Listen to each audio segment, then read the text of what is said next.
All right, as we continue our special coverage in this exclusive interview, former Bafana and Orlando Pirates goalkeeper Moeneeb Josephs has honoured his late teammate Senzo Meyiwa on the 10th anniversary of his tragic passing. Now a coach at a Johannesburg school, that's where he is, Josephs shares heartfelt anecdotes about Meyiwa's exceptional character and his talent, of course, while also expressing frustration at the glacial pace of the justice system in resolving the murder case. In an exclusive interview with SABC News Sports anchor Thabiso Mosia, Josephs reflected on the enduring legacy of Meyiwa, whose decorated career was cruelly cut short.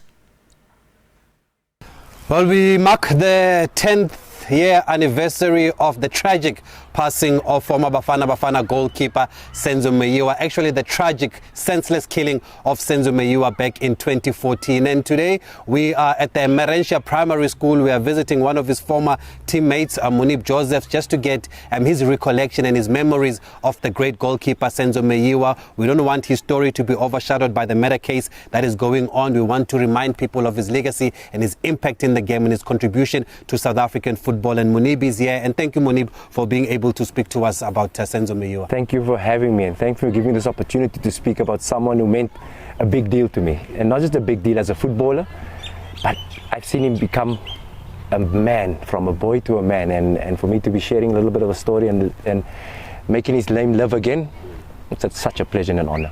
I remember just a few days after his tragic killing, you were calling out the justice system, saying that you can't understand how something like this can happen in broad daylight, basically. Are you surprised that 10 years later the case has not been resolved? It's crazy perhaps, you know. And Senzo was a beloved footballer in our country. And to see the system still not being done, nothing being done about his case, it's sad and it's disappointing as well. But you know what? Senzo's name will live on. No matter how corrupt our justice system is, we as footballers and football-loving people will hold his name up high without their help. And that's why we are here today, to talk to you about Senzo, the footballer, and as a person. And it's quite interesting because you kept him on the bench for 3 years, Moeneeb Joseph. So how would the relationship have been then with Senzo, considering that you're fighting for the same position? Yes, and it's a crazy story, Pratap. So remember, I came from Wits at that time. And they signed me, and the year before season Senzo Meyiwa was starting to have a great season. He was starting to become, he was a young and up and coming star of that team, of the Orlando Pirates team. And what stands in my head, I'm speaking to you, is the 1-0 victory, or the 1-1 draw that they had at Ellis Park when Mabuti Kanyeza hit the other crazy shot across, and I think they drew 1-1 that game. And I saw that game, and after that Orlando Pirates signed me. So coming to the team, I come from a completely different culture. And I'm coming to take the young and up-and-coming prospects position, right? But my mind is, listen, I'm coming to play, and this is my competitor, and this is my friend. We're going to be colleagues fighting, but not knowing that there's a different culture at Orlando Pirates. At Orlando Pirates, there was more than just football, you know. And me, I never understood it.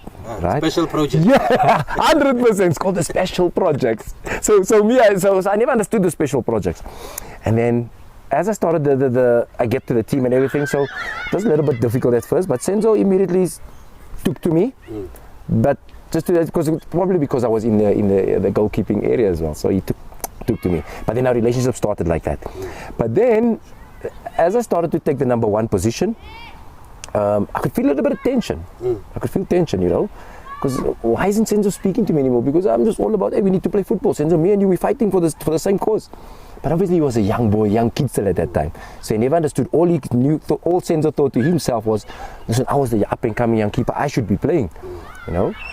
And rightly so as well. But unfortunately the game doesn't work that way, you know. So then I started playing. And as I started playing, I started making a few mistakes. And then, as I started making a few mistakes, I got injured. I broke my nose in the game. Right? Broke my nose in the game, and then Senzo got his opportunity, right? So now, I'm telling you the story, but I'm seeing this whole in my head as well. Yeah, I can see. Yeah, and then Senzo got his opportunity, but yet I still thought nothing about it, you know. Then I was sitting with all blue eyes and stuff like that. I remember I went to Orlando Stadium to go watch the game now because my eyes were still blue. The camera showed on me that time as well. And me and my wife were sitting, and I could see my face, and I'm hiding my face, and you know, my eyes are blue and my nose is swollen up. But Senzo was playing. But before I got injured, I was also catching a few lollies, you know, like I wasn't having the best of times. And then Senzo started playing as well. And Senzo wasn't having the best of times. Oh. Right, he wasn't having the best of times as well. So now I'm not involved, nothing. But this is when I started to learn about the special projects, right? And then the games going on, Senzo, and every game Senzo is catching a lolly as well, to a degree where so one morning I come to training. So I've started to heal a little bit now, and you know, I'm just starting to gradually start getting back into training. And then Senzo, you can see that day he never looked right to me, man. Something was just off of Senzo. So because he used to always sit on the other side of the change with Lucky Lehuate and those guys there. So he called me to the side, you know, and I'm thinking, oh, hey, listen. What he says, Moeneeb, I want to speak to you. And I went and sat by him, thinking we're going to talk crap or something like that. And he says to me, no, this is how you do. Moeneeb, so I went to see my doctor. So I'm thinking, you're not injured? This is in my head. You're not injured, so why are you going to see your doctor? He says, no. I went to see my doctor, and my doctor told me that you are busy with me. Oh. But now I don't understand, because I don't understand what he's saying. What do you mean I'm busy with you, Senzo? He says, no, my doctor said you are doing things to me. That is why I'm conceding all these silly goals. So then I looked at him, and I asked him, Senzo, do you know what you are saying? You are speaking to my family now. So what you're actually telling me is that for us to get somewhere in life, we need to do dirty things to other people. That is not how I work. That is not how I believe. My belief is in God. And he said, from now on, Senzo, don't ever speak to me. This is at training. Don't ever speak to me again. Because I thought we could build something, but I see clearly a different mindset. Don't ever speak to me again. And then that was it. We never started speaking. We never spoke for 3 months. And that time you're fighting for the same position. So now it's more tension. But then I thought to myself, you know what? I'm going to show you now why I got to this place where I am. And then at training, I started working harder, and just was, you know, I want to show him something.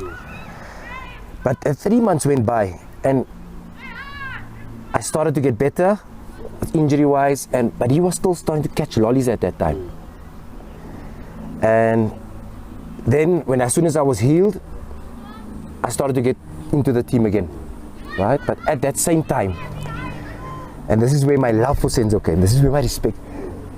You know, I was talking crap to you about what you want me to act and you want me to what. But this is what Senzo meant to me, right? And this is the time when I started to fall in love with Senzo. So I started playing, then I started getting my place back, and I started playing. But then I completely had no feeling towards him. Like I had nothing. I just wanted nothing to do. I'm just focused on cutting off here. Yeah, but not knowing he was a young man, as a young boy still. Not a young man, he was a young boy. But that hurt me that he said to me. And I just went to a mindset and I started working, and I got my position back. And then we were playing. Then one morning, because then I started to play regular again. Then one morning he came to me. And he came to me because the one morning, this was about 4 months down the line. And he came and he sat by me. You know, and he waited till everybody's gone, and I said, I don't want to have a conversation with you, my brother. He said, no, Moeneeb, just listen to me, please. And I could hear the tone of his voice as well, because when he spoke to me that 4 months ago, it was rough, you could hear it was mean. And he came to me and said, Moeneeb, please let me just speak to you. I said, okay, I'm going to give you a hearing. Everybody left, and he told me, Moeneeb, you know what? I appreciate you, man. You know why I appreciate you? Because for one thing, you sent me back to go and learn something. Can I tell you what I learned, Moeneeb? He said, what I learned was that the people around me is not telling me the right thing. And what I saw from you is there's nothing else around you but God. That is who you believe and your faith is in. And I can tell you now, because of you, I found God. And I want to apologize to you. But was that part of his character? Because he was very popular with his team, with his teammates, whether at the club or in the national team. That is after that incident, because after that, when Senzo started to, so he was at Orlando Pirates, so there was cotton all around him, they took care of him. Yeah. So if you're in that environment, you're taken care of. Everything is about you. inadvertently, indirectly, everything's about you. So you started thinking everything should be about me. But when I got there, so there's a problem. So then it was a little bit of a problem. So now he doesn't know how to adjust. So now he has to get out of that comfort zone and see how it is. And then his first reaction was to throw his toys out of the cot. And that's when he came to me and told me that thing. But then he realized, like, hey, that's not the way to do it. And then he found his way in God. And then I told him, I'm going to show you now. I'm going to show you how to be a teammate now. So please, brother, I'm going to say again, don't share this with anybody. It's important. Because it's a secret minimum. Talking about teammates, who are some of the teammates also that were close to Senzo at the time? Everyone. I know the goalkeepers always have a union, but who was this close to? Everyone, every single one. He was that guy. Tell the kid, man, because he's crazy. Senzo was the light of every situation. Yeah. He's noisy, he's loud, he's got a big smile. He had big, beautiful dentures. Senzo had straight teeth, big, and he had this big smile on his head. You know, on his face, this big smile always. Because even if he's having a bad day, even if he's having a bad day, he's got this big smile. You'll never know, you know. But he was the light and the character of every situation. Like, if you want to ask me to specifically speak out one person that was really close to Senzo, really, I can't pick out one, because everybody was drawn to Senzo, because he's the light and the character of everything. He's the life, like this is the life. Did you see leadership qualities in him? Yeah. Because people were shocked when Coach Shakes Mashaba made him captain in 2015 of Bafana. 100%. But it started here. I'll show you how it started. Yeah. So there's a secret between us, okay? Yeah. So I started to fall in love with this young boy now. Now, I want him to play now. Yeah. Because he's from Durban, right? Yeah. Please, brother Tabs, please, I'm begging you. Nobody must. So you want him to take your place to play? No, I won't tell you. So then I was also saying I had a fine run of form. I was going. But then he's also starting to see now how I must support from the bench, right? But then I'm thinking to myself, hey, man, this boy must play, man. And you can attest the story with Augusto Palacios, them all. So what I used to do is I asked Senzo, we're going to Durban this weekend, my brother's hometown. Do you want to play? He said, please, bro, please, I want to play. I said, sharp. Thursday, get yourself ready, game Saturday maybe. Hey, Thursday come, I say, I'm injured, I'm out. But remember, he's still a young boy, so listen. So you go, I'm out. Coach, I can't. Senzo, get ready. Okay, yes, so they're going to Durban. Senzo's going to play in front of his home ground. But now remember, he's still a young boy. His brain is not big. He's still thinking, he's just come out of the cotton. Right? So now Senzo will play. I tell him, okay, Senzo, I'm going to make give me 2 weeks, right? Yeah. I'm going to be out for 2 weeks. You can sort Lala, no problem. Carry on. Sharp. But now, because I was playing regularly and I was a leader in the team that time, Senzo, you get his shot to play. And then, now 2 weeks is over now. You must come back. Now I must come back now. Yeah. But you remember, Senzo just came out of the cotton, right? So now I come to Senzo. Senzo, hey, okay, this weekend I'll keep playing now again. Let me go a little bit now. Then Senzo will sit next to the field afterwards. So we do 11v11 day before the game. And Senzo will be sitting next to the field crying. They took me out. I'm saying, Senzo, when who is speaking, my brother? We must organize this. Yeah, then Lucky they must go outside. So we're all in the shower already. And Lucky they must go in there. Senzo, don't worry. He's crying because he's still a small boy. He's still, but me and him have this arrangement. You know, but it's something that you have to learn as well. Because listen, okay, Moeneeb is doing it so I can play a little bit. But at that time I was still the number one. You know? So and there was a game where Senzo got his break and they said you were injured. I don't know if it was against Sundowns or before Sundowns. And they said Moeneeb is injured. There's a lot of games, but so Moeneeb wasn't injured. No, he's to give Senzo his chance. And then then when it's time for me to take my place back now, then Senzo is crying. And I say, Senzo, no, man, you know our arrangement. Then he says, yes, but I want to play more. I said, just wait, man, I'm going to give you more chance, relax. Let me first carry on, you know. Okay, now go again. So then, okay, he'll say, okay, I want to play this one, man. I said, okay, sharp. Now he's asking you. So now he's starting to understand now, if I can get in here. But I was flying, brother. I was at a good space in my career as well, and I know Senzo was starting because I'm also teaching Senzo how to be what we need to do to be the character of the team, but the positive character of the team, you know. And he was learning it as well, so I had no fear being a goalkeeper, it's hard because 1 to 4 of us is fighting for one position. You can be on the bench for 3 years. You know what I'm saying? And that's I understood that when I was at Ajax Cape Town. I was there for 5 years with Calvin Mall and sat on the bench, you know. But Senzo was sitting, and then I told him this is what I used to do when I was just on the bench. But they never used to give me a chance. I'm giving you a chance, so you can't call away, man. So relax, you're gonna get again. And then we started building that relationship. Then I started to fall. You know what? We were laughing So there was a time when both of us was playing, and then it just wasn't just happening for us. Both of us, I play, and I catch a lolly, then they'll say, okay, Senzo play the cup game, you catch a lolly. Then they send us for eye test, for me and him. And we'll come for eye test.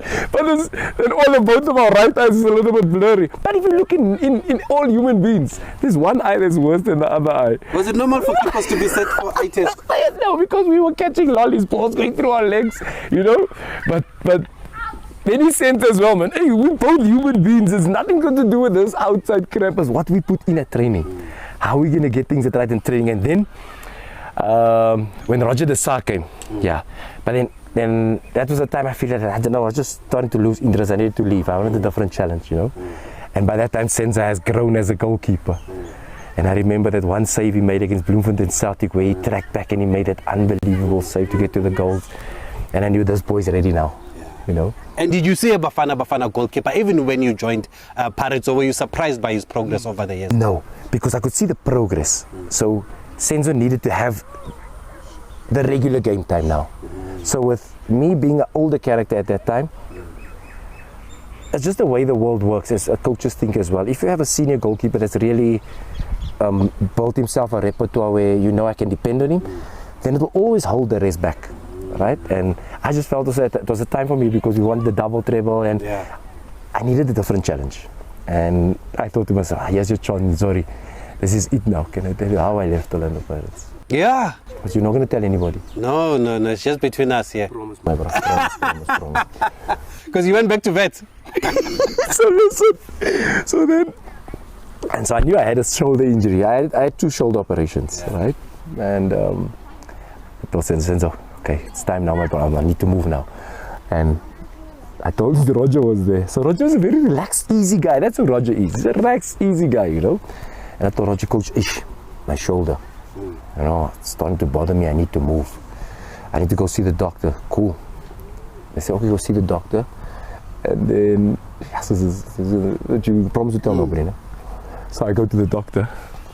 And he's in the house. He was in what's that nice place here in Sandton? No, just before Houghton. It's like a little mall type of thing, man. So the doctors are all there, and I pulled down the road, and I had my convertible car at the time. And the doctor comes, and he comes down from his office, and he comes and sits in the car. And I said, doctor, my shoulder's messed up. I could feel there's probably the screws again in my. So he said, okay, when you lift your arm up. I'm in a convertible, right? And I love the doctor as well. I'm not going to mention what I love him, but I just needed to do this. Yeah. And then I lifted my arm to the top. There's a roof here, right? And I'm pushing against the roof, and I tell the doctor, my arm can't go further. Stuck here, but he doesn't. But he's stuck in the roof. So now, Moeneeb, I think it's that again. Out 6 months. And that's how you left the club. And that's how I left the club. And that's how Senzo got his break. And that's when Senzo kept going. And then you just saw the real Senzo take flight. Oh my goodness. You were not surprised? Not at all. Yeah. Not at all. Because he went through all the processes of being the young talent, being on the bench, fighting to get your position back. And then he not just grew as a goalkeeper, man. He grew as a human being as well. And once you're in a good space in your head as a human being, the game becomes easy. And that's when Senzo just went from next level. So how tragic then, Moeneeb, is it that he lost his life at the prime of his career when he was captain of the national team? I mean, that's unthinkable. You know, you don't think something like that could happen. And how far do you think his potential would have taken him? Senzo and Ito. With Ron, completely just Ron is doing. Rogers is the goalkeeper of this day and age. But at that time, it would have been Senzo and Ito competing at the highest level because they have so many attributes. And Senzo Kune was a goalkeeper that Senzo looked up to. And he would have been unbelievable as well. Because goalkeepers need to push each other. And Senzo and Ito were good friends from young age. Ito reached heights we could only dream of. Ron has taken it further. But I'm sure where Ito has reached, Senzo would have gone and touched as well. That's how good Senzo Meyiwa was. And that's why up till today, I can't get sued, right? No, you can't. I have no respect for our justice system. No respect whatsoever. Don't tell me about wah. You can't solve a case of a legendary personality of South African football. You cannot solve a case. Why? Why can't you solve it? It's ridiculous. You understand what I'm saying, Tabs? Yeah, and let's hope with the trial that's going now that finally we'll get some closure here, and the family and friends of Senzo will get closure here with this trial that is ongoing. You speak about his qualities though. What are those qualities that made him such a good goalkeeper? Good goalkeeper, he had character. And the Which character, is the first thing, eh? First thing, character. You must have character, you know, because everybody else, everything depends on you. If you score a goal, they look at you. Yeah. If you do the right thing, save a penalty, you're the hero of the day. But he understood and started to and captured the fact that I can change this game. I can. So this is what we always believe as goalkeepers. We always believe, hey, listen, like me and Ito as well. Before we go out with hit, we say, let's entertain the crowd. Oh. Right? But you need to have character for that. And that's what Senzo gathered as well. So you can see him making big saves, and you can see after a while you see him celebrating and going on. That's character. Because he took control of the whole crowd. Made them know that I am that goalkeeper. I'm going to be good all the time. But there's going to be days that I'm going to be down. But when those days that I'm down, this that I'm doing for good is for you. So I'm going to need you when things are not going my way. And the crowd understood it as well. It seems like you have some wonderful memories of Senzo. How would you like him to be remembered? How do you like him to be remembered? By South Africa, and not just football fans, but by the country. But the boy who turned into a man and carried the country, and put Umlazi on the map, and showed them that anything is possible, because that's what he became. If he was, in my eyes, he was a Zulu king, because I saw him change from a boy to a man and became the king of South Africa at a certain period. And that is why I can't even have hope. I'm not even excited about them finally solving his case. Finally. This boy's name has been tarnished already, where we should have been remembering the king. Yeah. And that's why we are here with you. And finally, you've got a tournament this weekend at Emaresia Primary School, and you are planning to honor Senzo with the moment of silence. Bafana legends coming out as well, coming to support the day. And he will never be forgotten. Never. Senzo Meyiwa Nzori, as his teammates used to call him, former captain of Bafana. Understudy to Moeneeb Josephs, took over the #1 jersey and went on to achieve greatness in the national team. And I think it's important we have these kind of conversations here, regardless of what's happening with the court case. But we need to remember Senzo Meyiwa and his contribution to South African football. And I'm glad that Moeneeb Josephs is one of those that is helping to keep his name and his legacy alive. Thanks, Moeneeb, for joining us. It's been wonderful hearing all these stories. Thank you for taking the time to come out. Thank you, and we hope that we know that the young goalkeepers are in good hands with Moeneeb Josephs here, and we're looking forward to more Senzo Meyiwas and more Itumeleng Khunes and Moeneeb Josephs. Thank you so much. Thabiso Mosia, SABC Sports anchor, thank you very much indeed. A very insightful interview there with Moeneeb Josephs, who shared a very good relationship with Senzo Meyiwa on this commemoration of the 10th year since his passing. Quite a mouthful that he's had to say there about the slow pace of justice for his friend, his former teammate, and basically categorically says, in his words, he has no respect for the justice system.